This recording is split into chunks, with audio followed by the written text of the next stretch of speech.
김광진의 시사정비소. 오늘도 여러분의 지적 즐거움을 전해드리기 위해서 찾아왔습니다. 저는 시사정비소의 비담 김광진입니다. 명품 보이스 장부경입니다. 하트 유발자 정주식입니다. 예. 네. 하트 유발자라는 이름을 쓰시고 난 후부터 하트가 뚝뚝 떨어지고 있는 거 알고 있죠. 이제 곧 유발할 예정이에요. 네. 악플 전담자 이러신 것 같은데 후 게시판에는 거의 편집장님에 대한 악플밖에 없는 것 같아요. 어떻게 하실까요? 어떻게 해야 되죠? 사퇴하세요. 아, 사퇴할까요? 네. 저는 사퇴할 마음이 추워도 없습니다. 그럼 하겠다는 건데. 사퇴할 마음이 추워도 없다. 그러면 사퇴하겠다는 거죠. 아, 그런가요? 예. 김종인 씨 같은데요. 아, 그래요. 자연스럽게 김종인 대표 얘기하는 건가요? 전 대표죠. 그래, 그 전에 해명하실 게 있으시다고. 사과 네. 방송 드리겠습니다. 아. 공정 방송을 표명하는 방송진흥위원회 심의 규정을 전혀 준수하진 않지만 그래도 진실 보도를 해야 되는 시사정비소이기 때문에 제가 16화 녹음할 때 삼철 얘기가 나왔어요. 네. 그때 이호철 비서관 얘기를 하면서 제 머릿속에 이강철 수석을 생각한 거예요. 그 삼철에서. 그래서 약간의 혼선이 있었고요. 이호철 비서관은 지금 뭐 캠프로 출근한다기보다 지역에서 이제 본인의 역할들을 좀 하고 계신데 네. 문재인 대표 옆에서 열심히 잘 도와주고 계시다라고 하는 것을 사실관계를 바로 잡습니다. 네. 당원분들이 굉장히 예리하세요. 예. 저희 그 작은 실수도 그냥 용납하지 않으세요, 이분들. 솔직한 말로 이런 게 제 마음속에 아마 있었던 것 같아요. 그러니까 그 문캠에 몸담고 있는 사람 입장에서 가장 많이 듣는 비난 중에 하나가 삼철이 다 해먹네, 뭐 네. 친노가 다 해먹네 이제 이런 거잖아요. 그러니까 그걸 좀 커버 쳐주고 싶은 그 마음이 아마 좀 있었던 것도 같고. 그 삼철의 존재를 부정하고 싶었구나. 어떻게든 아니다. 다 우리 대통합하고 있다 이 말을 좀 하고 싶었던 것도 아니다. 있는 사실 것 같고. 내가 비선이다. 삼철이 뭐냐, 아니다. 김광진이 있는데. 그런 거죠. 예, 그리고 제가 전당대회 치를 때 추미애 대변인하고 뭐 하면서 캠프에서 이제 이강철 수석에 대한 고민들이 막 머릿속에 있어가지고 그랬던 것 같은데요. 여튼 사과 드리고 시작하도록 하겠습니다. 네. 저희들이 시사정비소를 처음 시작하면서 그냥 그날의 데일리 이슈보다 하나하나씩 우리가 주제를 잡고 얘기를 좀 해드리면 좋겠다는 생각들을 많이 하긴 했는데 네.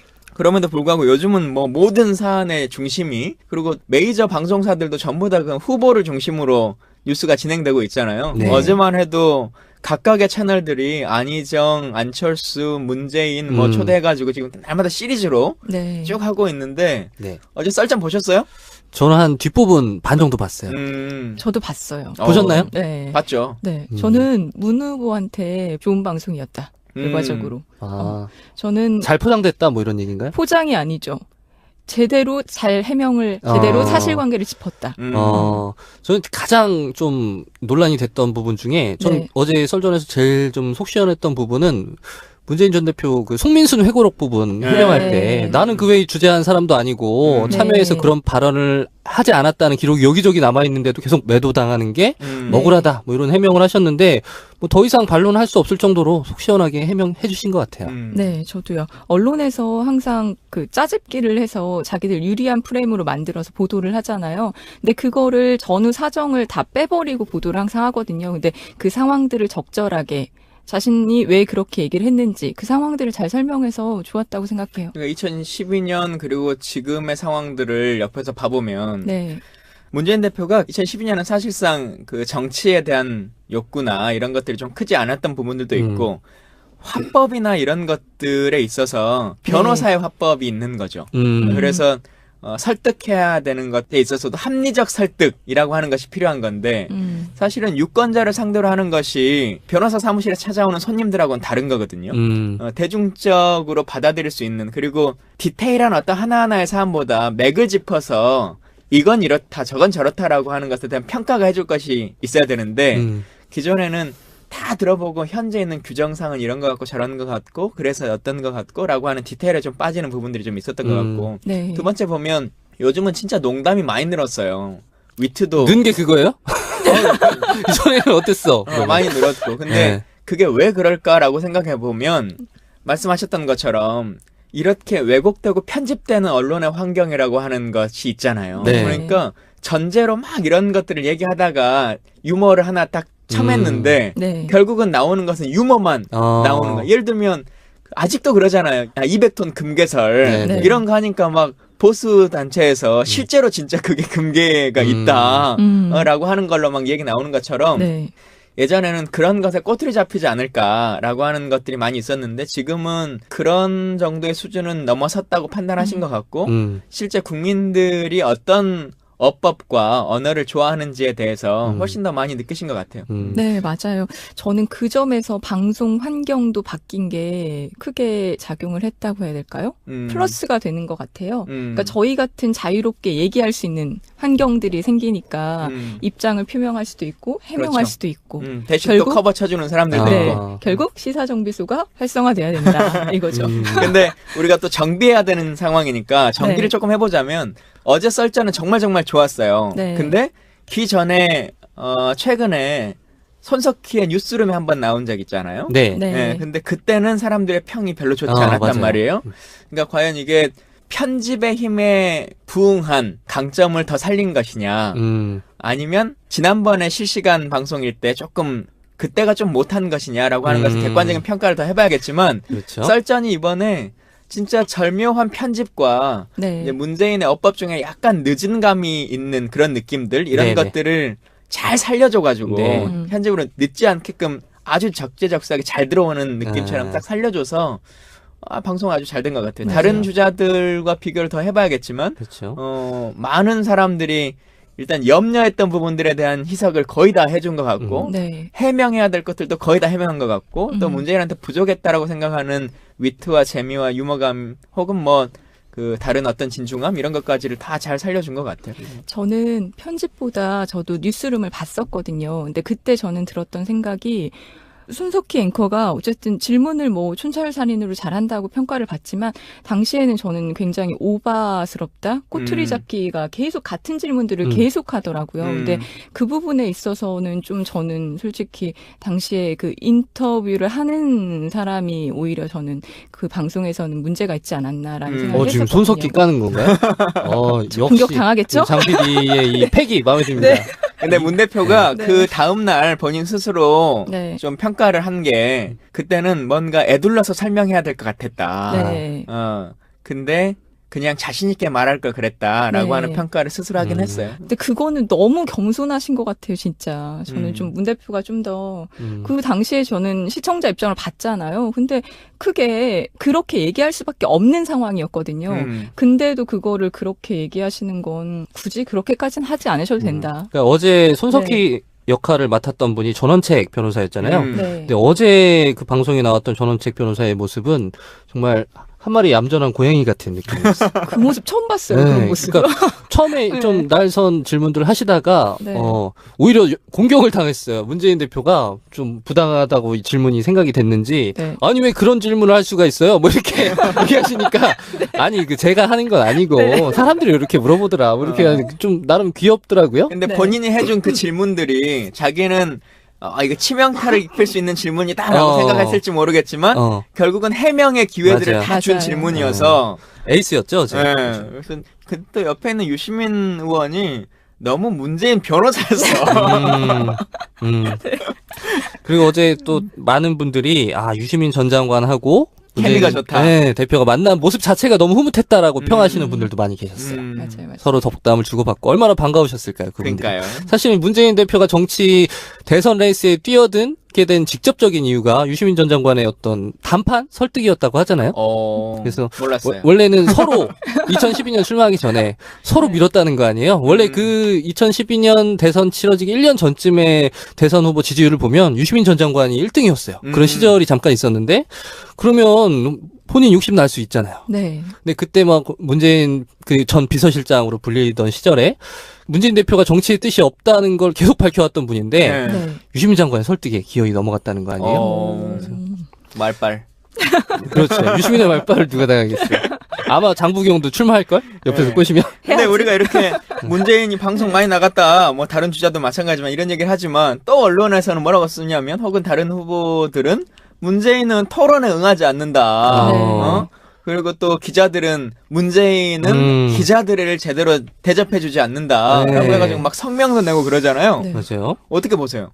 방금 말씀하신 그게 화제가 됐었는데 어제 문재인 대표를 향해서 기자들이 이런 성명을 냈어요.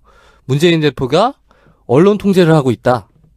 그래서 저는 이게 무슨 내용인가 봤더니 문재인 후보가 어떤 건물의 복도에 지나가고 있는데 기자들이 붙잡고 질문을 세례를 날린 거예요. 네. 그러다 보니까 그 공간이 좀 굉장히 협소하고 이동 중인 상황이었어요. 사실 뭐 그 상황이라면 그냥 대답하지 않고 그냥 지나갈 수도 있는 상황인데 네.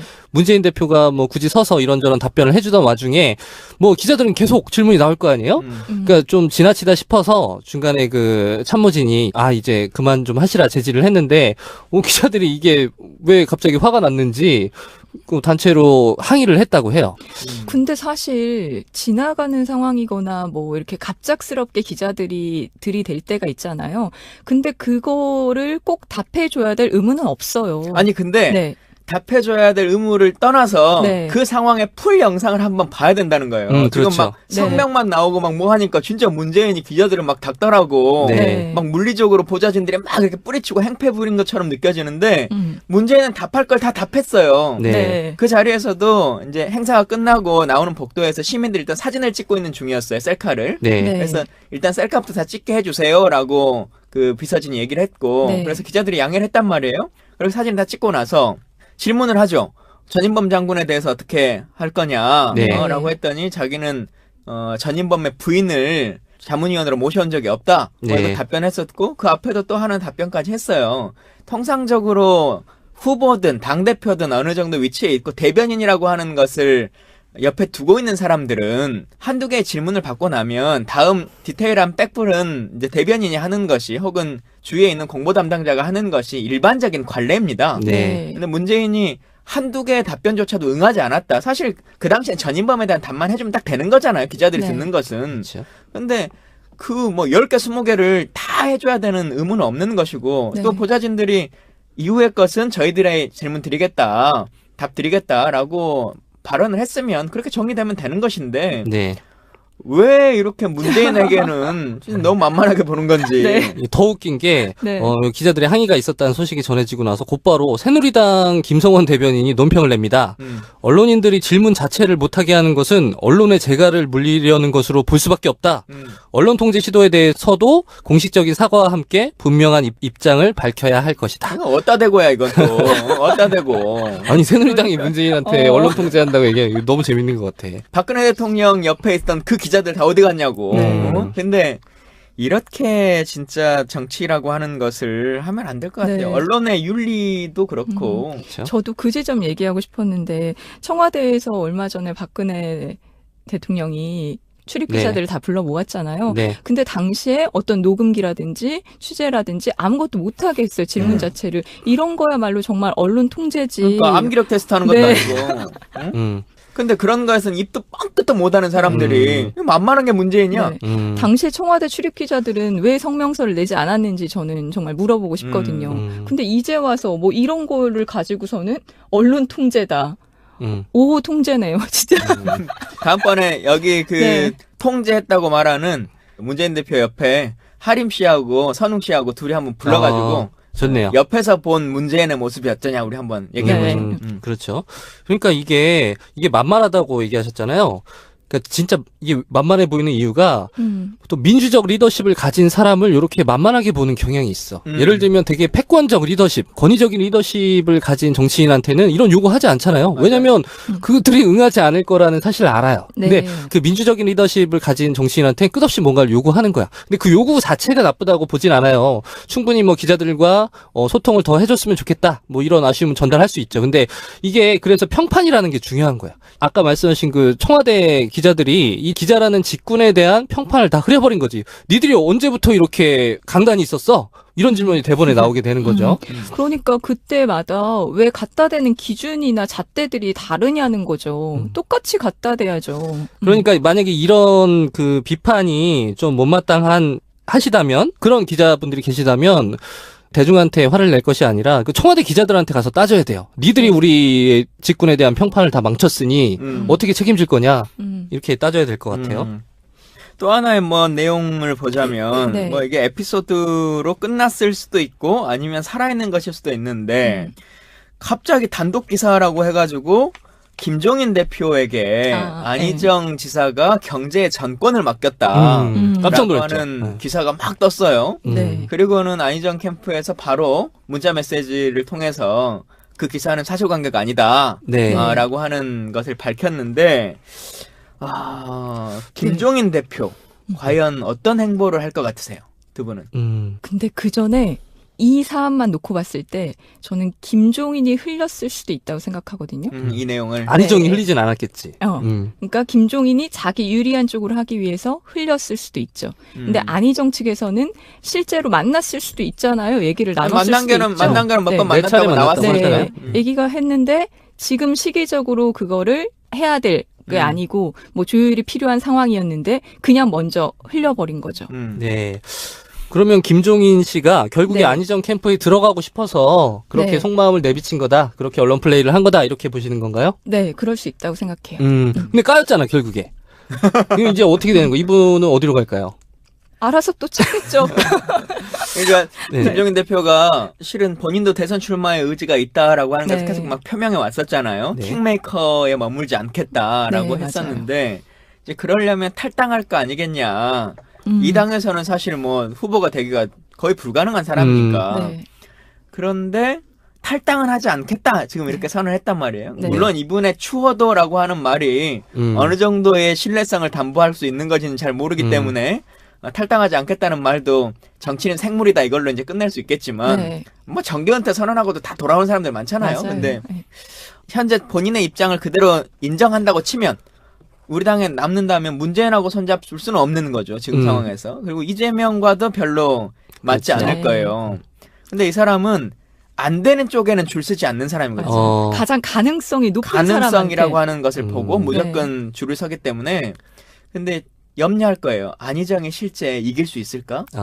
라고 하는 염려 때문에 명확하게 지금 발을 담그지 못하고 있는 것 같은데 근데 이 정도면 강력한 의지의 표현 아니에요? 만약에 흘렸다고 하면 김종인이 네. 그러면 이거는 정말 악수가 됐는데 이거 배팅을 한 거잖아요. 좀 무리수를 둔 건데 좀 근데 간절한 거 아닌가요? 이거는? 정치공학으로 보면 네. 사실은 안희정 캠프에서 안 받겠다라고 선언한 것 이건 좀 어려워진 거죠. 누구 입장에서요? 안희정 입장에서도 카드로.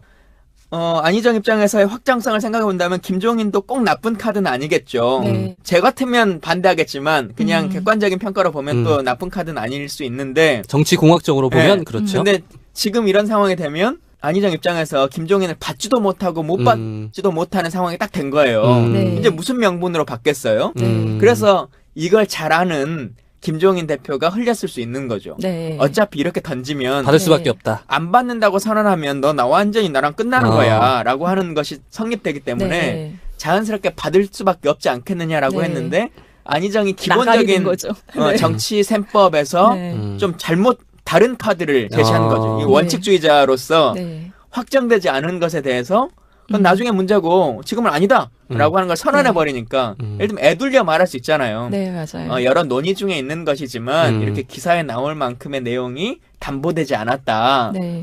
혹은 뭐 당의 어른으로서 여러 가지 자문을 구하고 있는 중이다. 이렇게만 네. 하면 되는데 그러면 서로 간에 살죠. 그리고 네. 사람들은 마음 안에 둘이 손 잡는구나 라고 하는 것들을 어느 정도 유추할 텐데 이제 안희정 지사가 이렇게 딱 단절을 해버려 놓으니까 이후에 어떻게 둘의 관계가 네. 이어질지 좀 더 지켜봐야 될 것 같아요. 네, 저도 김종인 이분이 정말 지금 안달난 상황이라고 생각을 하거든요.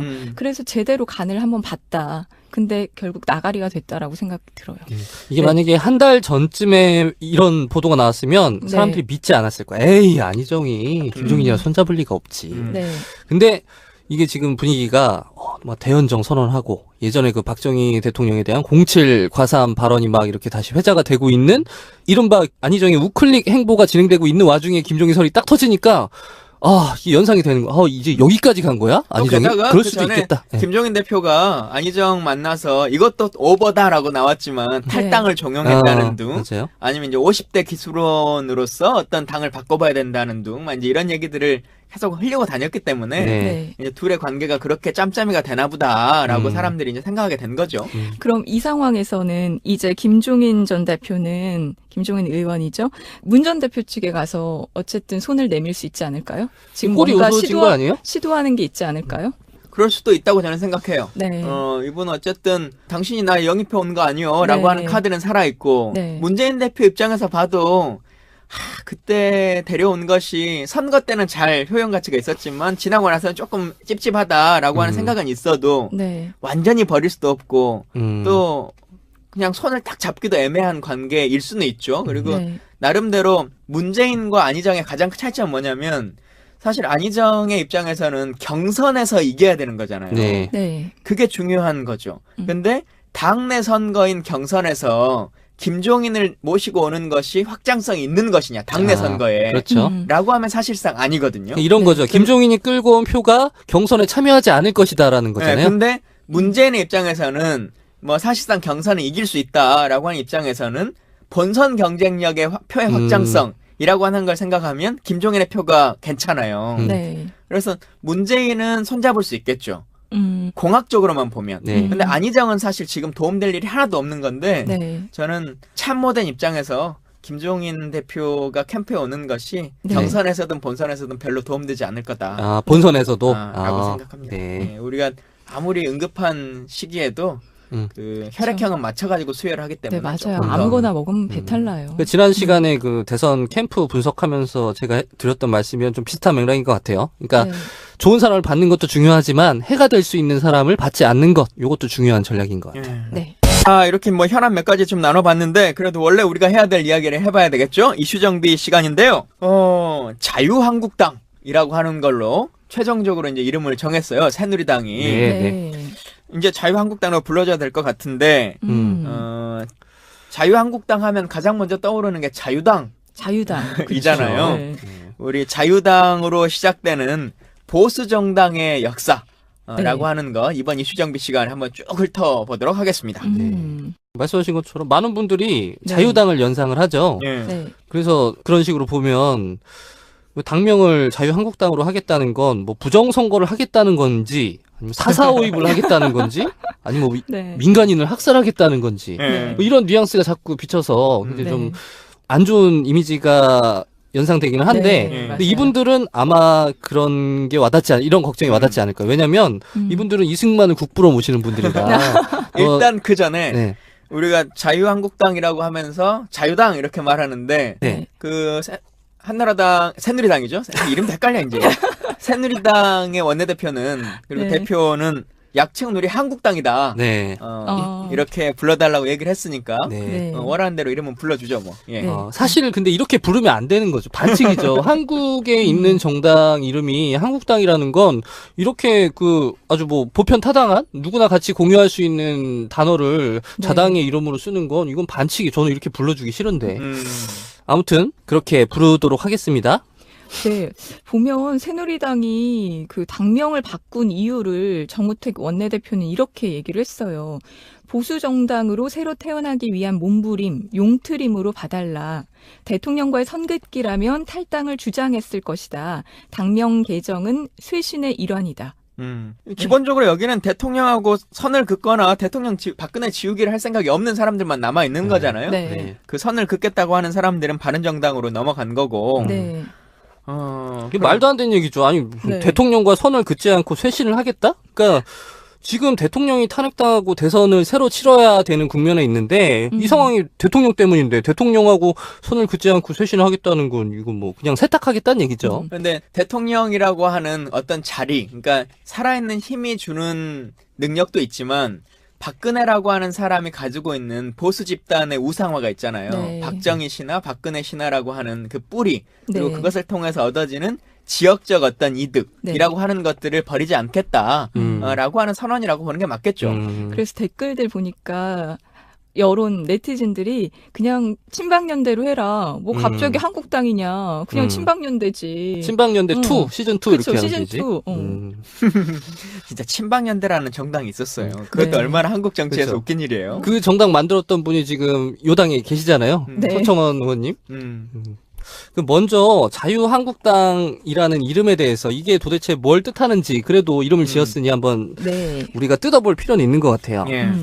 당명이라는 거는 그 자체로 곧 주장이자 선언인 이라고 할 수 있어요. 그러니까 네. 그 이름을 보면 그 당이 뭘 하겠다는 건지를 알 수 있어야 해요. 예. 근데 자유한국당을 뜯어보면 자유라는 말 그리고 한국이라는 말이 붙었어요. 네. 여기서 이 당의 지향점이 좀 보이는 것 같아요. 우선 자유라는 말은 이 사람들이 늘 입버릇처럼 주장하고 있는 자유민주주의라는 개념을 뜻하는 것 같아요. 네. 여기서 말하는 자유민주주의라는 건 자유시장 경제를 옹호하겠다, 자유시장 네. 경제를 확장하겠다로 해석을 하면 될 것 같고, 요 한국이라는 의미는 이렇게 해석하면 될 것 같아요.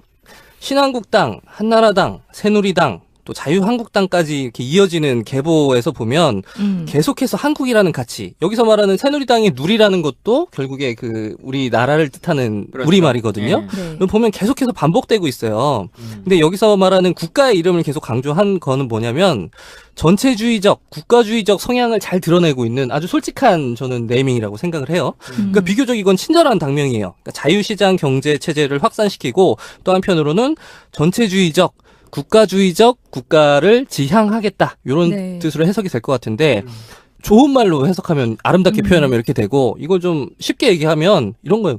노동자 탄압하고 국가 앞에서 개인을 희생시키겠다. 네. 뭐 이런 정당의 지향을 담고 있는 거죠.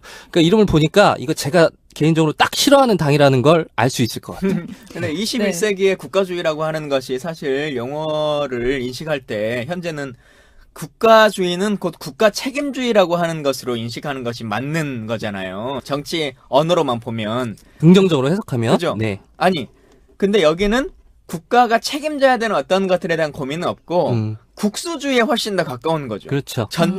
전체주의에 훨씬 더 가깝고. 그래서 국가와 개인 간의 관계에서 네. 국가를 우선시하는 그런 네. 가치인 거죠. 그래서 뭐 전통이나 예의나 범절이나 뭔가 우리가 흔히 말하는 보수적 가치라거나 네. 아니면 그것에 대해서 국가가 어떤 것들을 책임진다거나 국가 공동체로서의 어떤 역할을 한다거나 이런 것들에 대한 개념과 관심은 전혀 없는 그렇죠. 상태에서 그냥 개인의 자유나 개인의 고민들이라고 하는 것은 다 통제받아야 되는 것이고 네. 국가 제일주의라고 하는 것. 여기서 말하는 건데 국가는 사실 국가의 개념이라는 것이 국민이라고 하는 것이 모여서 어떤 공동체적인 삶을 위해서 새로 만들어내는 거잖아요. 네. 국가가 생긴 이래로 국민이 있는 게 아니라 국민이 살다가 보니까 그 민족들이 하나의 집단 공동체로서 공동구매적 역할로서 이걸 만들어내는 건데 네. 이 사람들은 전혀 다르게 생각하는 그러니까 민족 증흥의 역사적 사명을 띠고 사람이 태어나는 거야.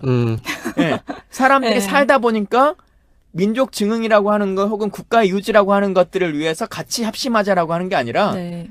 이 사람들의 머릿속 안에는 모든 국민들이나 개개인의 삶이라고 하는 것은 국가의 존속을 위해서 존재하는 어떤 부속품이라고 하는 것이 들어있는 거죠. 그런 점에서 정말 자유에 대한 개념 자체를 잘못 알고 있는 것 같아요. 그러니까 사회계약설이 있잖아요. 자유를 논할 때.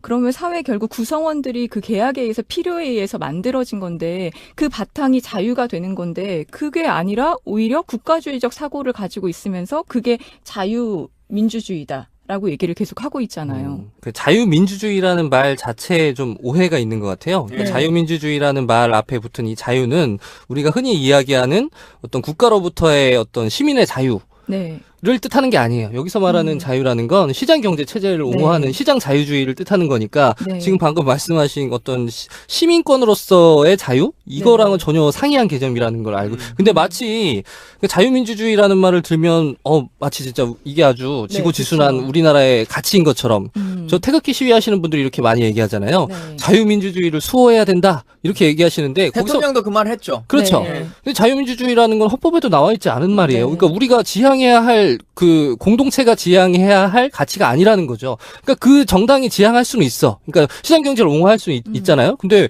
시장경제 체제의 확산에 반대하는 사람도 있고 그 또 시장경제 체제 안에도 또 다양한 또 의견들이 있고 스펙트럼이 있는데 자유민주주의라는 말로 이것이 마치 딱 하나의 정해진 어떤 기조인 것처럼 이렇게 이야기하는 건 네. 잘못된 주장인 거죠. 예. 저는 그 점에서 이 사람들이 어쨌든 보수라는 가치를 지향한다고 항상 얘기를 하잖아요.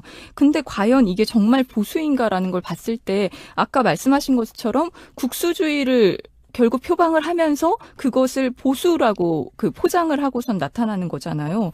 근데 지금 이 사람들이 보수를 대표한다? 저는 전혀 아니라고 생각하고 있거든요.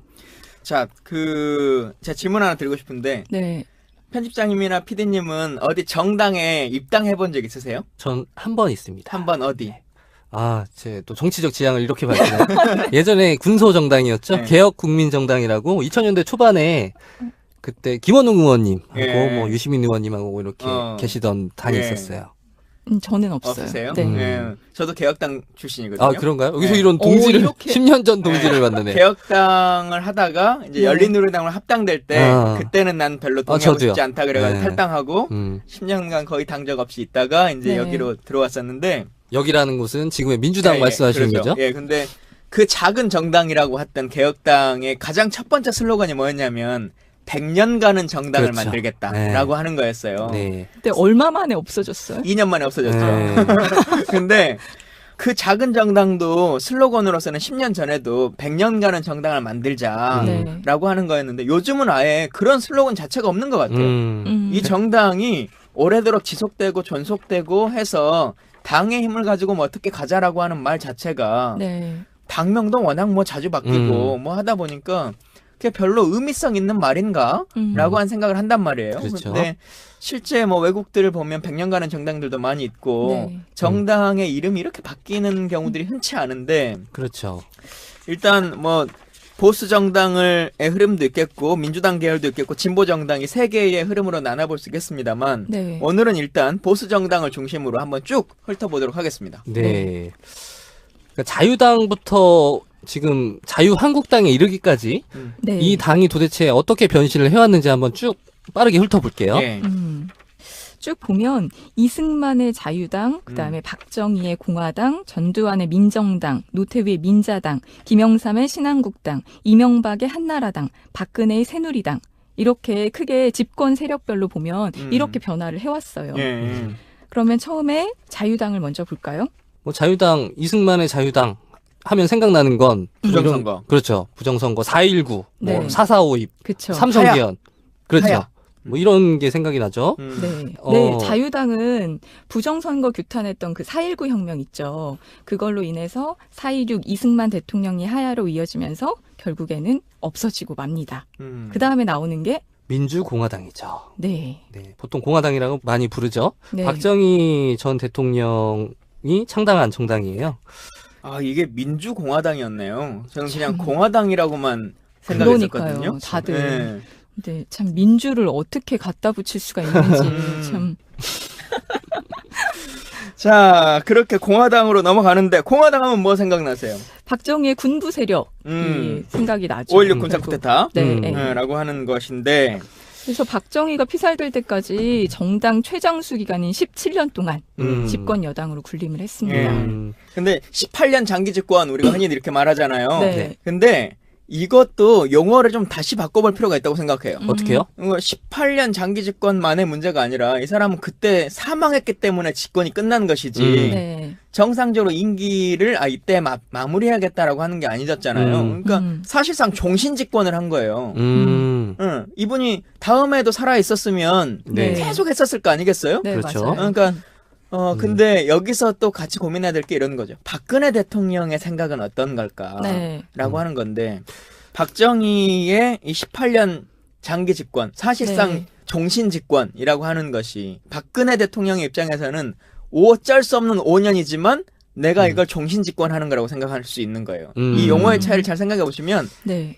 다음 사람에게 넘겨가는 어떤 것이 아니라 내가 할 수 있는 범주 안에서 하는 모든 것들을 이 5년 기간 동안 뽑아 먹어야 되는 것도 있고 네. 또 사실상 마음 같아서는 다음에 넘겨주는 사람에게도 계승해서 네. 이 정부의 역할들을 그대로 할 수 있도록 만들어가는 방향성을 잡는 거. 그러니까 그렇죠. 선거를 통해서 국민의 선출로 다음 사람이 선정되는 것이 민주주의다. 네. 대통령 그렇게 될 수 있다라고 하는 인식보다 전임자든 후임자든 우리의 정권이 그리고 이 정부가 내가 살아있는 동안 유지돼야 된다. 네. 그러니까 청와대에 들어와 있는 것이 내가 당선된 것이 아니라 아버지의 가업을 잇는다라고 하는 인식을 이분이 갖고 있는 것처럼 네. 다음에 들어올 사람들에 대해서도 내가 다 결정해놓고 가야 될 것이고 그 길과 흐름들도 이후에 뒤에서 내가 다 조정할 수 있도록 만들어놔야겠다라고 하는 인식들을 쭉 갖고 있었던 건데 사실 갑자기 이 사람 입장에서는 흐트러져 버린 거죠. 네, 그쵸. 그 점에서 저는 이 사건이 터지기 전에 계속 개헌을 얘기를 했었잖아요. 그런 점에서 마지막 남은 임기 동안 해야 될 과제, 지상 최대의 과제는 개헌, 제2의 유신헌법 같은 거를 뭔가 시도를 해봤어야 되는데 지금 이걸 하지 못한 게 가장 안타까운 거 아닐까라는 생각이 들거든요. 그러니까 본인 입으로 네. 자기 임기를 연장하겠다는 얘기는 하진 않았지만 않아요. 예. 4년 내내 그런 그 의문이 끊이지 않았죠. 그러니까 박근혜가 임기 동안 분명히 그 중임제 개헌을 어떤 식으로든 할 거다. 그래서 네. 그랬는데 그것이 실현되기 아마도 그 모르겠어요. 그걸 하려고 직접? 했는지. 네. 근데 중인제 개헌은 우리 헌법에 못하도록 돼 있어요. 부칙 조항에 현직 대통령의 임기를 줄이는 것은 가능해요. 네. 근데 명확히는 줄이는 건 가능하다고 되어 있는 건 아니고 아무 설명이 없으니까 법률상 할 수 있다고 생각하는 해석했을 거고 때, 예. 늘리는 것은 어떤 방법이든 안 된다라고 하는 것은 87년 헌법 이후에 못 박아버렸죠. 네. 예. 그러니까 개헌 아닌가요? 네. 그래서 개헌을 그렇죠. 해서 다른 방식을 하는 건데 이제 다른 대리인들이 정치를 할 수 있도록 한다거나 네, 그렇죠. 아니면 러시아가 이제 하는 방법 있잖아요. 대통령 했다가 총리 총리했다가, 했다가 총리 하는 방식처럼. 일본에서도 그렇죠. 예. 그래서 이제 그런 방식들을 고민한 것은 아닐까. 네. 아니 그 아까 말씀하신 현직 대통령은 임기 연장을 할 수 없다는 그 헌법 조항을 바꾸는 개헌은 안 돼요? 그건 안 돼요. 예. 어떤 이유에서 안 되는 거죠? 그렇게 치면 법 자체가 성립되기가 어렵죠. 예. 그것도 해석의 문제 아니에요? 그건 해석의 문제라고 보기 어려울 거예요. 그런가요? 예. 그렇군요. 나중에 개헌에 대해서 집중적으로 다뤄보면 재밌을 것 같아요. 음. 네. 그걸 해보고 저는 여기서 또 하나 짚고 싶은 게 박정희 군부 세력 얘기를 하면서 지금 나오는 게 이거를 끊지 않았으면 계속됐을 거다. 예. 종신 집권을 했을 거다라고 말씀하셨잖아요. 그거에 의해서 김재규를 재평가해야 된다는 지금 예. 이슈들이 많이 터지고 있어요. 김재규가 살인범이냐 아니면 정말 그 민주화를 이끈 그 장본인이냐 막 이런 식의 재평가들이 나오고 있거든요. 그 직설에 보시면 네. 김재규 데이트 코스라는 그 기사가 하나 있어요. 이런 식으로 직설 홍보하신 네. 거예요? 아니 작년에 네. 그 탕탕절이라고 하죠. 네. 그 뭐 이렇게 불러도 되는지 모르겠지만 박정희 대통령이 총 맞아 돌아가신 그날 저희가 김재규 열사를 한번 재평가해보고자 네. 저기 그 선산 있어요 구미 옆에. 재평가 이미 나온 거 아니에요? 열사라고 네. 표현하셨잖아요. 네. 근데 가봤는데 네. 거기가 선산 혹시 가보셨어요? 완전 시골이에요. 우리나라에서 정말 뭐 손꼽히는 시골인데 그 선산부터 뭐 이렇게 그분의 이제 행적을 쭉 쫓았죠. 뭐 네. 육군사관학교 그리고 그분의 어떤 그 내연녀가 하던 식당 이런 데 코스를 쭉 돌면서 이분을 평가하려고 했는데 네. 그 코스 자체가 너무 좋은 데이트 코스인 거야. 네. 그래서 여러분 그 매년 탕탕절날 연인과 함께 이렇게 한번 데이트 한번 해보세요라면서 김재규 데이트 코스를 저희가 짜봤어요. 내년에 한번 같이 신선하네요. 한번 다녀오세요. 신선하네요.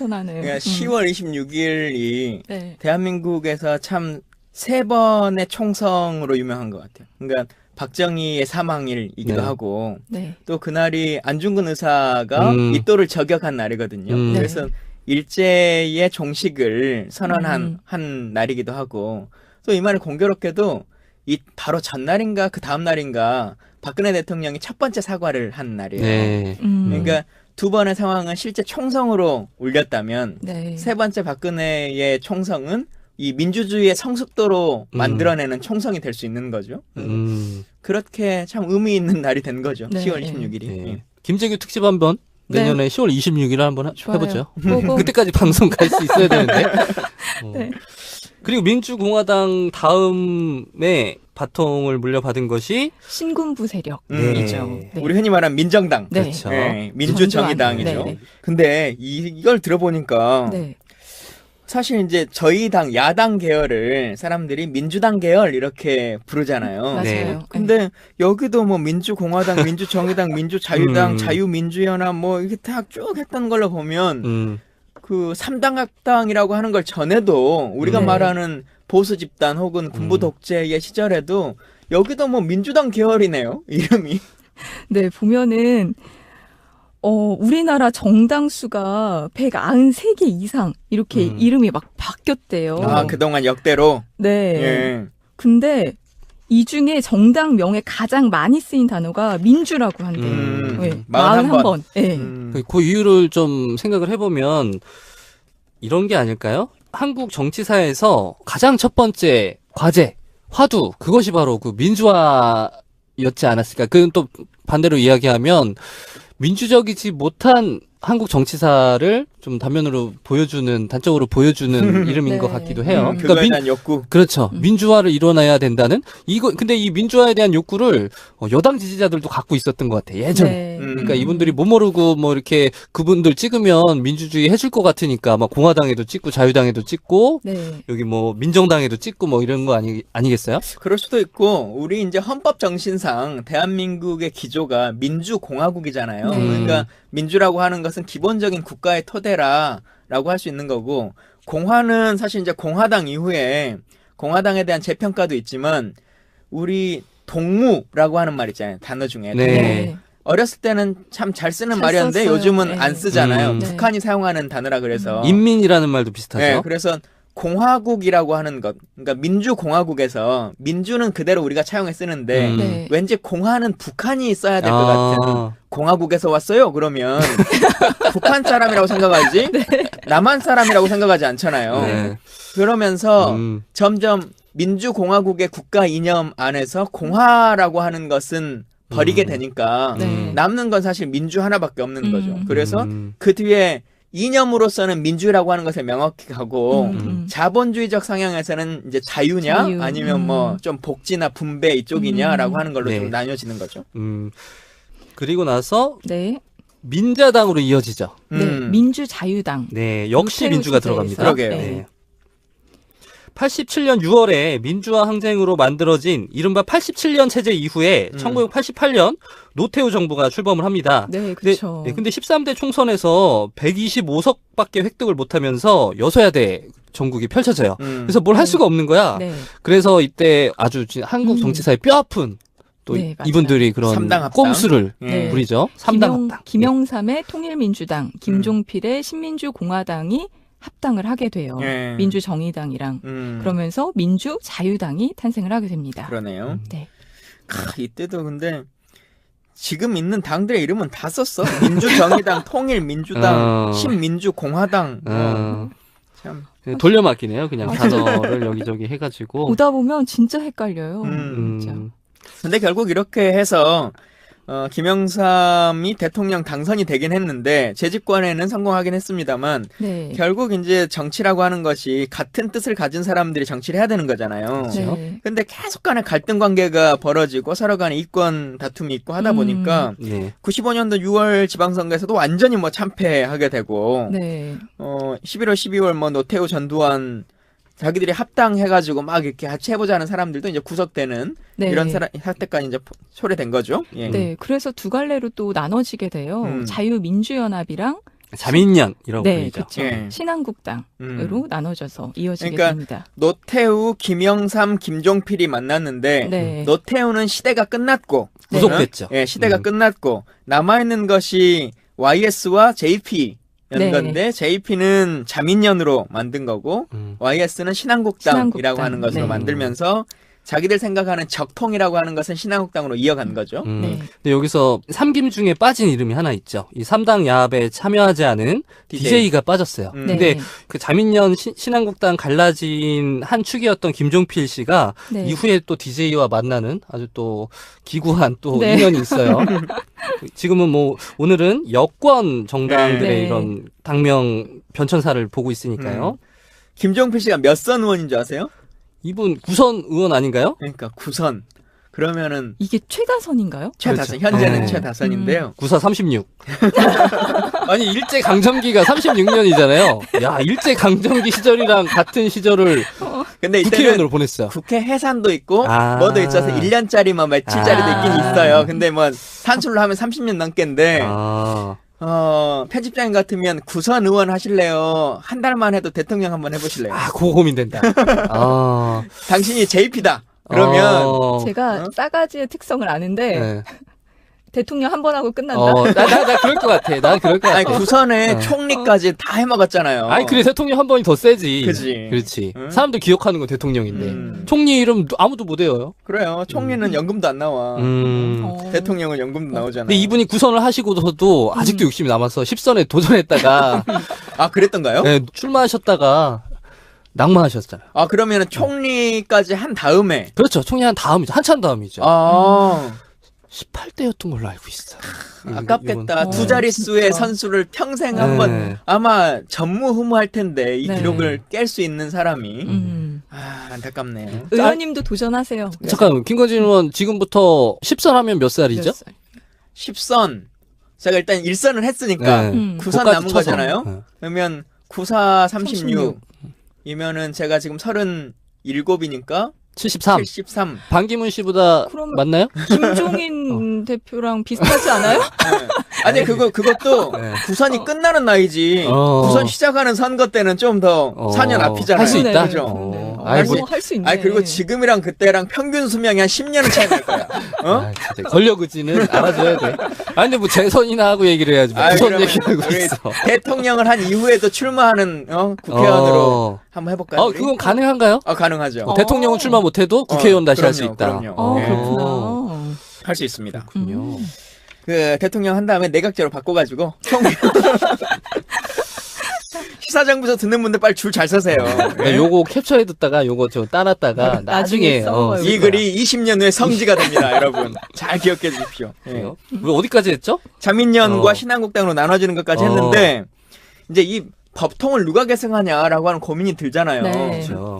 솔직히 둘 다 뭐 이제 대통령이 YS 쪽에 있으니까 그런 걸 수도 있는데 결국은 선관위에 등록돼 있는 재산을 누가 갖고 가냐라고 그러네요. 하는 게 법통이죠. 네. 이름은 바꾸더라도. 네. 그럼 그래. 누가 가져갔어요? 그러니까 신한국당이 가져간 거죠. 그러니까 그래서 그 법통이 이어진다. 유지되는 것이고 네. 자유민주연합이 빠져나간 걸로 될 수밖에 없는 것인데 네. 그러니까 의석수가 많든 적든 이게 중요한 게 아니라 음. 원뿌리를 아마 신한국당 같은 경우는 당 승계라고 하는 걸로 그 선관위에 등록을 할 것 같고요. 당명을 변경한다라고 네. 하는 걸로 하는 거고 자민련은 신설 정당을 창당으로 만든다라고 하는 하는 걸로 가는 거죠.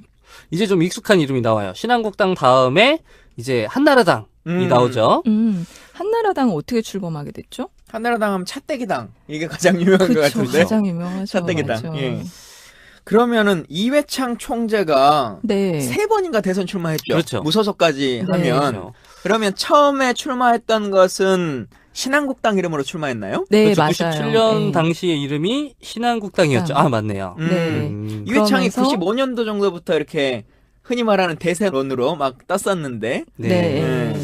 뭐 대쪽 판사 이렇게 알려지면서 네. 97년 그러면서 그러면 이분이 신한국당에서 한번 출마하시고 나중에 이제 한나라당에서 한번 출마하시고 네. 그 다음에 무소속으로 나오신 무소속으로 거죠. 나오고 네. 이렇게. 그러니까 97년에 IMF가 터지면서 한나라당으로 당명을 바꾸게 되거든요.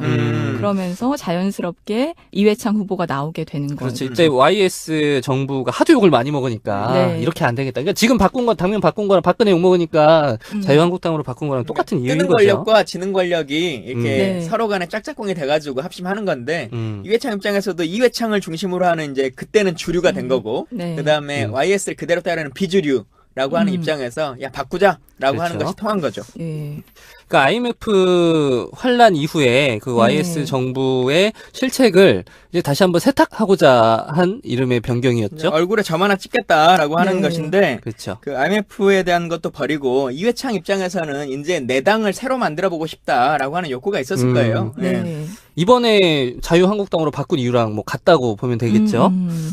조금 다른 게 뭐냐면 대부분의 이제 이런 시기에는 지는 권력과 뜨는 권력이 어느 정도는 마음을 맞춰가지고 합니다. 네. 근데 지금은 지는 권력이라고 스스로 생각하지 않잖아요. 박근혜 대통령은. 네. 네. 그래서 그게 상호간에 합의됐다라고 보기가 좀 어려워지는 측면은 좀 있죠. 그럼 박근혜는 이 당의 당명 변경을 원치 않을 거다. 뭐 이렇게 생각하시는 저는 원치 거잖아요. 않을까 생각해요. 저는 이런 거 신경 쓸 경황도 없을 것 같아. 바꾸든 말든 신경도 안 쓸 것 같아요. 대통령.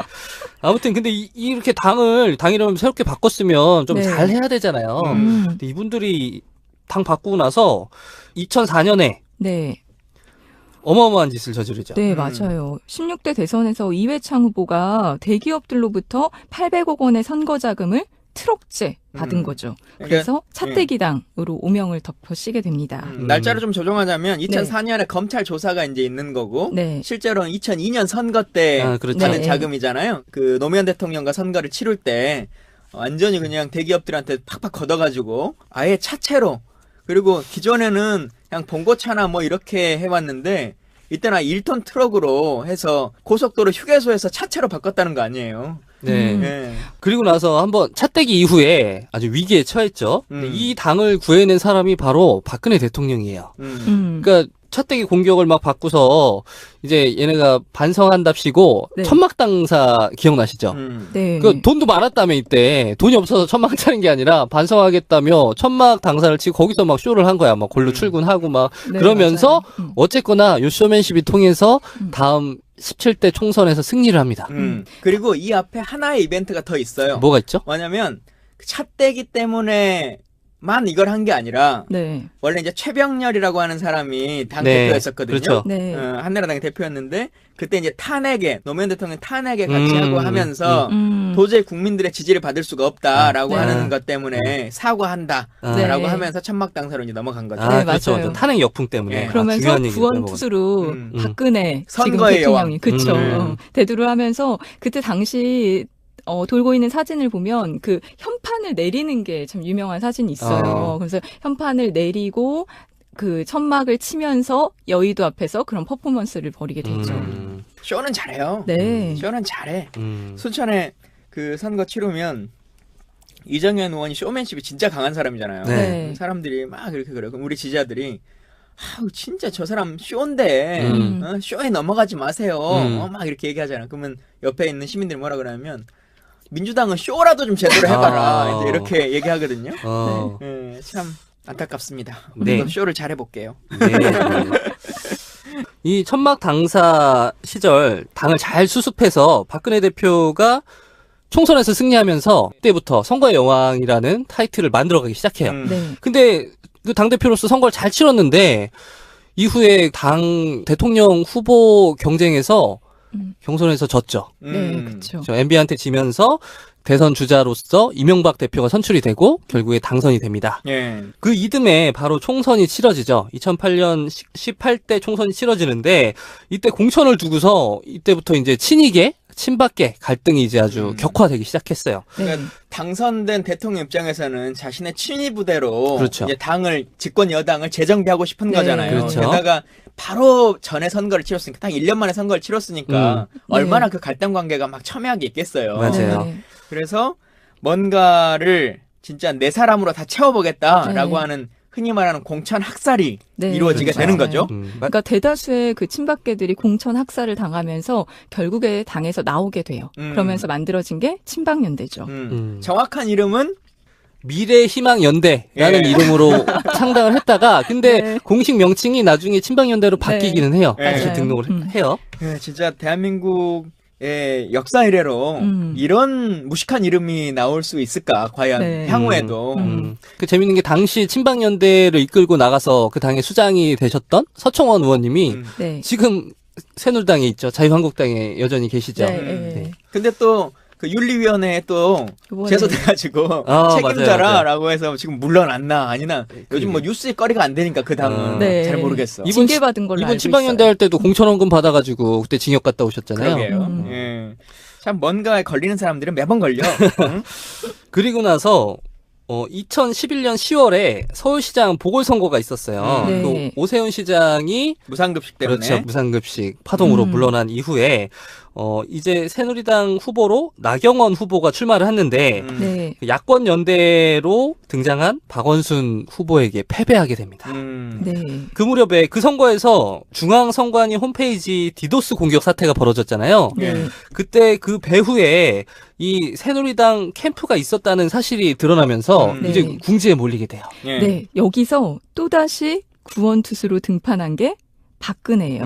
이때는 홍준표가 대표였죠. 네, 네. 맞아요. 그래서 홍준표 대표가 사퇴를 하고 같은 해 12월에 박근혜 비대위가 출범을 하면서 이제 박근혜 당으로 진짜 당권을 장악을 하기 시작을 합니다. 네. 그러면서 2012년 2월 박근혜 비대위원장이 결국 새누리당으로 당명을 변경을 하게 되죠. 어찌 보면 한나라당이라는 이름도 엄청 길게 사용한 것 같아요. 우리 네, 정당사로 보면 어. 한나라당이라는 이름이 한 14년 가까이 쓴 거잖아요. 네. 네. 가장 오래된 정당 중에 하나일 것 같은데 음. 최근의 정당을 치면. 요때 제일 인상적인 건 네. 당 이름 바꾸면서 당의 색깔을 바꿨죠. 상징 네. 색깔. 빨간색을. 이거 굉장히 파격이었어요. 최근에 이분 이 당명도 바꾸고 이 색깔이나 이런 브랜드 네이밍 한 사람이 나와서 그 탈당을 했나요? 예, 조동원 홍보위원장. 네, 탈당을 했는데 자기는 뭐 아무 말도 하지 않겠다. 무슨 말을 하고 싶은지 참 듣고 싶죠. 네. 요 당명 변경 네. 관련해서 무슨 비화 같은 게 있었나 네. 보죠? 궁금하네요. 이번에 자유한국당이라고 하는 이름이 정해질 때 여러 가지 공모 이름들이 또 나왔었잖아요. 네. 그것도 네. 좀 웃긴 내용이다. 사람들이 말도 안 된다 했었는데 음. 지금 그 자유한국당이라고 하는 걸 할 때도 뭐 공모한다고 했더니 얼척없는 이름들이 막 좀 많이 나왔잖아요. 그럼 네. 막 최종적인 순위에까지 올라갔다라고 했었는데 그것 참 웃긴 이름들이 많긴 한데 새누리당 때도 그랬었거든요. 이때도 국민공모 막 해가지고 우리가 이 중에 하나 골라보겠다라고 해서 나온 이름들이 있어요. 네. 국민제일당, 새빛한국당, 으뜸한국당 이렇게 세 개가 선정을 했는데 부정적인 의견이 이때 되게 많았어요. 그러니까 이게 전부 다 한국이라는 이름을 좀 좋아하긴 좋아하나 봐요. 이 정당을 좋아하는 당원들의 입장에서는 네. 한국이라고 하는 새빛한국당은 새빛둥둥섬하고 너무 이미지가. 그래서 이 한국이라는 이름을 자꾸 쓰는 정당의 문제, 아까 그 뭐 전체주의, 국가주의적인 어떤 지향을 담고 있다라는 문제 말고도 또 하나의 문제가 있는데, 네. 그러니까 정당이라는 거는 그러니까 갈등을 승인하면서 출발을 하는 거야. 정당 정치라는 원리 자체가 갈등을 인정하는 거죠. 근데 네. 이렇게 정당 이름에 어떤 뭐 한나라당, 뭐 새누리당 이런 당명을 보면 마치 그 전체를 대변하는 듯한 느낌을 주고 있잖아요. 네. 이거는 정당의 이름으로서 굉장히 가치가 없다고 봅니다. 그러니까 그 정당 정치에서는 그 정당들이 각 저마다 그 각기 다른 갈등하고 있는 가치의 한 축을 담당하는 게 원칙이거든요. 네. 근데 마치 자기들이 전체를 대변하는 양 얘기하는 건 이건 좀 문제가 있고, 그 자유한국당 말고 또 다른 보수 정당이 하나가 있잖아요. 네. 바른정당인데 당명으로 보면 이 당명이 저는 더 문제가 많다고 생각해요. 그래도 어떤 점에서요? 아까 이야기한 그 자유한국당의 경우는 그 당의 가치 지향을 내가 동의할 수는 없지만 네. 그래도 아주 친절하게 자기가 뭘 하려는지를 이야기를 하고 있어요. 근데 바른정당 같은 경우에는 바른정당을 보고 무슨 이 당이 뭘 하려는지 연상이 되세요? 뭘 할까요? 김종대 의원 엊그제 만났더니 네. 김종대 의원 그 말하던데 뭐라고요? 바른정당을 한문으로 쓰면 정의당이라고. 그렇죠. 정의당이 그래서 문제가 있어요. 이게 똑같은 문제가 있는 건데. 같은 문제. 맞아요. 그러니까 그게 뭐냐면. 아니, 정의롭게 살겠다라고 하는 말이잖아요. 그렇죠. 정치를 정의롭게 하겠다. 정치를 바르게 하겠다. 그럼 정치를 바르게 하지 안 바르게 합니까? 이거는 모두가 공유하는. 의원님 그거랑 똑같은 건데? 정의로운 그래, 정의력 있는 세상. 그러니까 이거는 그 모두가 공유해야 하는 불편부당한 단어인 거잖아요. 요런 단어를 당명에 쓰면 이 당의 변별력이 떨어지는 거예요. 예를 들면 내가 보수당이다라고 주장하는 순간 떠오르는 건 그 대척점에 있는 진보주의가 떠오른다. 이 네. 사람들은 진보랑 구별되는 보수적 가치를 지향하는구나. 예를 들면 노동당이다라고 하는 순간 그 말을 들으면 이 사람들은 사용자가 아닌 노동자의 어떤 가치를 대변하는, 입장을 대변하는 정당이구나라는 변별력이 네. 드는데, 바른당, 정의당 같은 경우에는 이 당이 그런 갈등 관계에서 어떤 축을 더 지향하는지에 대해서 설명하지 않아요. 그런데 네. 군소정당들의 입장에서는 정확하게 나의 입장과 포지션이라는 게 필요할 수 있겠죠. 예를 들면 녹색당이다, 네. 아니면 노동당이다, 뭐 이렇게 할 수 있다는 것이 맞는데 수권 정당을 생각하는 말 그대로 노동자든 기업가든 산업가든 뭐 다 이 사람들을 아우르는 대통령을 만들고 그런 정치를 하겠다라고 하는 입장에서는 나는 노동자당이다, 나는 뭐 농민당이다 이렇게 말하는 것이 꼭 옳은 걸까요? 그러면 이렇게 예를 들면 지금 이야기하는 그 수권 정당으로서 당명의 어떤 가치 이걸 보면은 우리가 흔히 선진 민주주의 국가라고 하는 정당들의 이름을 좀 보면 좋을 것 같아요. 그러니까 예를 들면 있어요? 그 우리랑 비슷한 양당제를 하고 있는 나라를 보면 영국 같은 나라가 있죠. 영국의 보수당 그리고 노동당 요 당들이 경쟁을 하고 네. 있는데 보수당 같은 경우에는 역사가 1912년에 처음에 만들어졌어요. 네. 그러니까 우리가 흔히 이야기하는 100년 정당이 진짜 있는 거야. 그리고 그 상대당인 노동당은 그거보다 더 빠른 1900년에 요 당의 이름이 만들어졌어요. 네. 요 두 당이 서로 이게 번갈아서 집권을 하면서 어떤 수권 정당의 역할을 하고 있는 거죠. 일단 노동당의 가치를 지향한다고 해서 수권 정당이 될 수 없다라는 논리는 여기서 좀 깨지는 것 같아요. 아 근데 그건 내각제기 때문에 노동당이나 그 당이 혼자 독립해서 집권을 하고 총리가 되는 게 아니잖아요. 그러면 그 기본적인 틀을 같이 하고 있는 그 정당들이 5개, 6개가 모였을 때 그 중에 가장 다수당인 노동당의 대표 당수가 총리를 맡는 것일 뿐이지. 그래요. 그러면 우리랑 같은 대통령제를 실시하고 있는 미국의 경우를 보면 네. 미국에도 양당제 국가잖아요. 미국 공화당은 1854년에 생겼어요. 그리고 미국의 민주당은 1830년에 생겼어요. 200년 가까운 역사를 갖고 있는 정당이라는 거죠. 네. 그러니까 아까 의원님 말씀하신 캐치얼 파티라고 하죠. 모두를 잡자. 그렇다고 해서 모든 가치를 대변하겠다라고 하는 건 정당 정치에 원래 맞지도 않고 그런 건 불가능하다는 거죠. 그래서 그 캐치얼 파티를 주장하려는 그 의도가 새누리당 계열의 이 보수 정당의 당들의 이름에서 드러나고 있어요. 저는 이거는 유권자들에 대한 어떤 기만이고 본인들의 정체성을 선명하게 드러내지 못하는 것 자체가 국민으로부터 어떤 그 아주 불친절한 당명이라고 저는 생각을 하는 거고. 여튼 그렇게 그 자유당부터 시작되는 이 정당이 현재는 이름도 모르겠어. 뭐야? 자유한국당. 자유한국당이라고 하는 것과 바른정당 이렇게 두 개로 나눠졌고 네. 바른정당이 나눠질 때도 그거 갖고 싸웠잖아요. 그 당이 가지고 있는 재산 어떻게 할 거냐 맞아요. 라고 하는 것 때문에 네가 나가라 나는 안 나갈란다 그러니까 계속 버티고 있었던 건데 결국은 그 재산은 한국당. 자유한국당이 가져가게 된 거죠. 이렇게 정리가 되는 것 같은데 결국은 이 당명을 바꾼다라고 하는 것이 뭐 솔직한 말로 저희 당도 여기서 네. 자유로울 수는 없습니다. 그렇죠. 대한민국 한국 정치라고 하는 것이 얼굴에 점 하나 찍고 들어오는 것인데 네.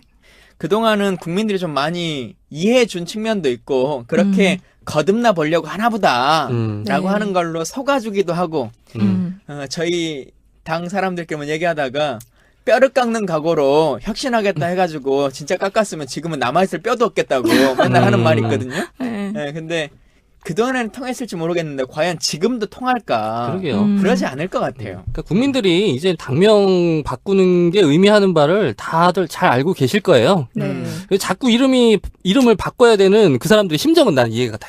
왜냐면 저도 이해는 그렇게 돼요. 욕먹고 나는 못 살 것 같아. 네. 그러니까 문제는 이름을 바꾸고 어떻게 바꿀까가 문제가 아니라 욕먹는 짓을 하지 마세요. 욕먹는 짓 안 하면 이름 바꿀 필요도 없잖아.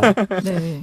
저도요. 이 정당 명칭을 바꾼다는 건 그러니까 가장 손쉬운 방법을 선택하는 것 같아요. 세탁하기 위해서 이미지 세탁으로. 근데 그런 이제는 MSG 치는 그런 거 말고 정말 바른 김밥 좀 싸셨으면 좋겠습니다. 예. 자, 저희가 이렇게 해서 보수당 변천사를 한번 쭉 알아봤는데 여러분께서 많이 좀 이 방송이 괜찮았다라고 생각해 주시면 저희들이 뭐 총재들의 리더십으로 본 야당의 역사 이런 걸 해볼 수도 있겠고 아니면 야당 정당의 흐름 이런 걸 볼 수도 있겠고 네. 또 아주 옛날의 얘기는 별로 모르겠다 들어도 라고 한다면 제가 당 국회의원 생활 4년 하는 동안 당대표가 13번 14번 바뀌었거든요. 그 지난 4년간 14명의 대표의 생각들 이런 거 한번 좀 정리해봐도 재밌을 것 같고 예. 할 거는 많은데 여러분들이 좋아해 주셔야 저희들이 이 방송을 지속할 수 있습니다. 네. 예. 근데 오늘 방송이 이게 여당의 당명 변천사잖아요. 근데 요 당들의 이름이 너무 많기도 하고 맞아요. 너무 복잡하고 그 당이 그 당 같아 이름이. 그래서 이게 정말 이게 친절하게 잘 정리가 돼서 전달이 됐는지 모르겠어요. 네. 우리가 좀 헷갈려서 막 이 당 얘기했다 저 당 얘기하고 막 그러지 않았을까? 근데 우리 시사정비서를 듣는 독자의 수준이 저희보다 높아. 다 걸러서 이제 하니까 막 보수 단체에서 실제로 진짜 그게 금계가 있다라고 하는 걸로 막 얘기 나오는 것처럼 네. 예전에는 그런 것에 꼬투리 잡히지 않을까라고 하는 것들이 많이 있었는데 지금은 그런 정도의 수준은 넘어섰다고 판단하신 것 같고 실제 국민들이 어떤 어법과 언어를 좋아하는지에 대해서 훨씬 더 많이 느끼신 것 같아요. 네, 맞아요. 저는 그 점에서 방송 환경도 바뀐 게 크게 작용을 했다고 해야 될까요? 플러스가 되는 것 같아요. 그러니까 저희 같은 자유롭게 얘기할 수 있는 환경들이 생기니까 입장을 표명할 수도 있고 해명할 그렇죠. 수도 있고 대신 또 커버 쳐주는 사람들도 네, 있고 결국 시사정비소가 활성화돼야 된다 이거죠. 근데 우리가 또 정비해야 되는 상황이니까 정비를 네. 조금 해보자면 어제 썰자는 정말 좋았어요. 네. 근데 기 전에 최근에 손석희의 뉴스룸에 한번 나온 적 있잖아요. 네. 네. 네, 근데 그때는 사람들의 평이 별로 좋지 아, 않았단 맞아요. 말이에요. 그러니까 과연 이게 편집의 힘에 부응한 강점을 더 살린 것이냐, 아니면 지난번에 실시간 방송일 때 조금 그때가 좀 못한 것이냐라고 하는 것을 객관적인 평가를 더 해봐야겠지만 그렇죠. 썰전이 이번에 진짜 절묘한 편집과 네. 이제 문재인의 어법 중에 약간 늦은 감이 있는 그런 느낌들 이런 네네. 것들을 잘 살려줘가지고 네. 편집으로 늦지 않게끔 아주 적재적소하게 잘 들어오는 느낌처럼 아. 딱 살려줘서 방송 아주 잘 된 것 같아요. 맞아요. 다른 주자들과 비교를 더 해봐야겠지만 그렇죠. 많은 사람들이 일단 염려했던 부분들에 대한 희석을 거의 다 해준 것 같고 네. 해면서 가장 많이 듣는 비난 중에 하나가 삼철이 다 해먹네, 뭐 네. 친노가 다 해먹네 이제 이런 거잖아요. 그러니까 그걸 좀 커버 쳐주고 싶은 그 마음이 아마 좀 있었던 것도 같고 그 삼철의 존재를 부정하고 싶었구나. 어떻게든 아니다, 우리 대통합하고 있다 이 말을 좀 하고 싶었던 것도 아니다. 있는 사실 것 같고. 내가 비선이다. 삼철이 아니다. 아니다. 김광진이 있는데. 맞아. 예, 그리고 제가 전당대회 치룰 때 추미애 대변인하고 뭐 하면서 캠프에서 이제 이강철 수석에 대한 고민들이 막 머릿속에 있어가지고 그랬던 것 같은데요. 여튼 사과 드리고 시작하도록 하겠습니다. 네. 저희들이 시사정비설 처음 시작하면서 그냥 그날의 데일리 이슈보다 하나하나씩 우리가 주제를 잡고 얘기를 좀 해드리면 좋겠다는 생각들을 많이 하긴 했는데 네. 그럼에도 불구하고 요즘은 뭐 모든 사안의 중심이, 그리고 메이저 방송사들도 전부 다 그 후보를 중심으로 뉴스가 진행되고 있잖아요. 네. 어제만 해도 각각의 채널들이 안희정, 안철수, 문재인 뭐 초대해가지고 지금 날마다 시리즈로 네. 쭉 하고 있는데 네. 어제 썰전 보셨어요? 저는 한 뒷부분 반 정도 봤어요. 저도 봤어요. 보셨나요? 네. 봤죠. 네. 저는 문 후보한테 좋은 방송이었다. 결과적으로. 저는 잘 포장됐다 뭐 이런 얘기인가요? 포장이 아니죠. 제대로 잘 해명을, 제대로 사실관계를 짚었다. 저는 가장 좀 논란이 됐던 부분 중에 전 네. 어제 썰전에서 제일 좀 속 시원했던 부분은 문재인 전 대표 그 송민순 회고록 부분 해명할 네. 때 나는 그 회의 주재한 사람도 아니고 참여해서 네. 그런 발언을 하지 않았다는 기록이 여기저기 남아 있는데도 계속 매도당하는 게 억울하다 뭐 이런 해명을 하셨는데 뭐 더 이상 반론할 수 없을 정도로 속 시원하게 해명해 주신 것 같아요. 네, 저도요. 언론에서 항상 그 짜집기를 해서 자기들 유리한 프레임으로 만들어서 보도를 하잖아요. 근데 그거를 전후 사정을 다 빼버리고 보도를 항상 하거든요. 근데 그 상황들을 적절하게 자신이 왜 그렇게 얘기를 했는지 그 상황들을 잘 설명해서 좋았다고 생각해요. 그러니까 2012년 그리고 지금의 상황들을 옆에서 봐보면 네. 문재인 대표가 2012년은 사실상 그 정치에 대한 욕구나 이런 것들이 좀 크지 않았던 부분들도 있고 화법이나 이런 것들에 있어서 변호사의 화법이 있는 거죠. 그래서 설득해야 되는 것에 있어서도 합리적 설득이라고 하는 것이 필요한 건데 사실은 유권자를 상대로 하는 것이 변호사 사무실에 찾아오는 손님들하고는 다른 거거든요. 대중적으로 받아들일 수 있는, 그리고 디테일한 어떤 하나하나의 사안보다 맥을 짚어서 이건 이렇다 저건 저렇다라고 하는 것에 대한 평가가 해줄 것이 있어야 되는데 기존에는 다 들어보고 현재 있는 규정상은 이런 것 같고 저런 것 같고 그래서 어떤 것 같고 라고 하는 디테일에 좀 빠지는 부분들이 좀 있었던 것 같고 네. 두 번째 보면 요즘은 진짜 농담이 많이 늘었어요.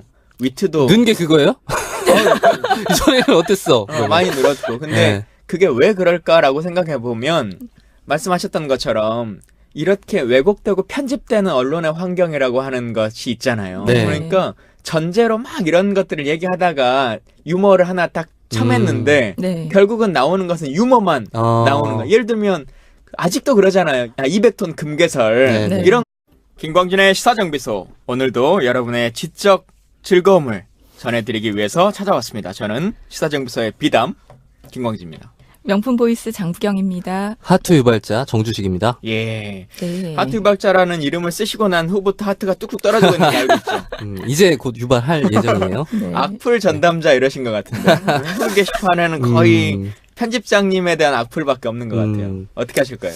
어떻게 해야 되죠? 사퇴하세요. 아, 사퇴할까요? 네. 저는 사퇴할 마음이 추워도 없습니다. 그럼 하겠다는 건데. 추워도 사퇴할 마음이 추워도 없다. 그러면 사퇴하겠다는 거죠. 아, 그런가요? 예. 김종인 씨 같은데. 그래요. 자연스럽게 김종인 대표 얘기하는 건가요? 전 대표죠.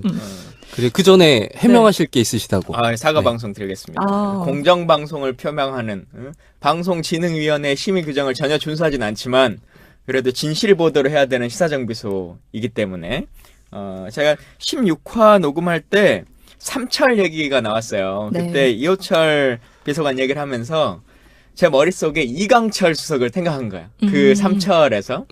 그래서 약간의 혼선이 있었고요. 이호철 비서관은 지금 뭐 캠프로 출근한다기보다 지역에서 이제 본인의 역할들을 좀 하고 계신데 네. 문재인 대표 옆에서 열심히 잘 도와주고 계시다라고 하는 것을 사실관계를 바로 잡습니다. 네. 이 당원분들이 굉장히 예리하세요. 네. 저희 그 작은 실수도 그냥 용납하지 않으세요, 이분들.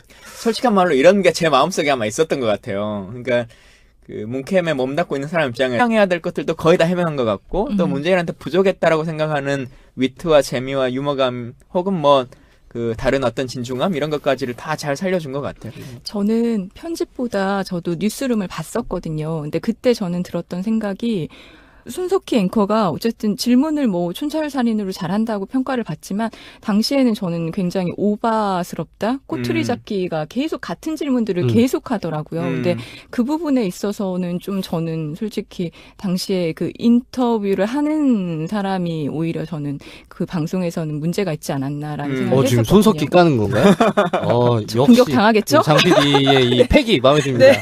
근데 문 대표가 네. 그 다음날 본인 스스로 네. 좀 평가를 한 게 그때는 뭔가 애둘러서 설명해야 될 것 같았다. 네. 근데 그냥 자신 있게 말할 걸 그랬다라고 네. 하는 평가를 스스로 하긴 했어요. 근데 그거는 너무 겸손하신 것 같아요, 진짜. 저는 좀 문 대표가 좀 더, 그 당시에 저는 시청자 입장을 봤잖아요. 근데 크게 그렇게 얘기할 수밖에 없는 상황이었거든요. 근데도 그거를 그렇게 얘기하시는 건 굳이 그렇게까지는 하지 않으셔도 된다. 그러니까 어제 손석희 역할을 맡았던 분이 전원책 변호사였잖아요. 네. 근데 어제 그 방송에 나왔던 전원책 변호사의 모습은 정말 한 마리 얌전한 고양이 같은 느낌이었어요. 그 모습 처음 봤어요, 네, 그런 모습. 그러니까 처음에 좀 날선 질문들을 하시다가 네. 오히려 공격을 당했어요. 문재인 대표가 좀 부당하다고 이 질문이 생각이 됐는지 네. 아니 왜 그런 질문을 할 수가 있어요? 뭐 이렇게 얘기하시니까 아니 그 제가 하는 건 아니고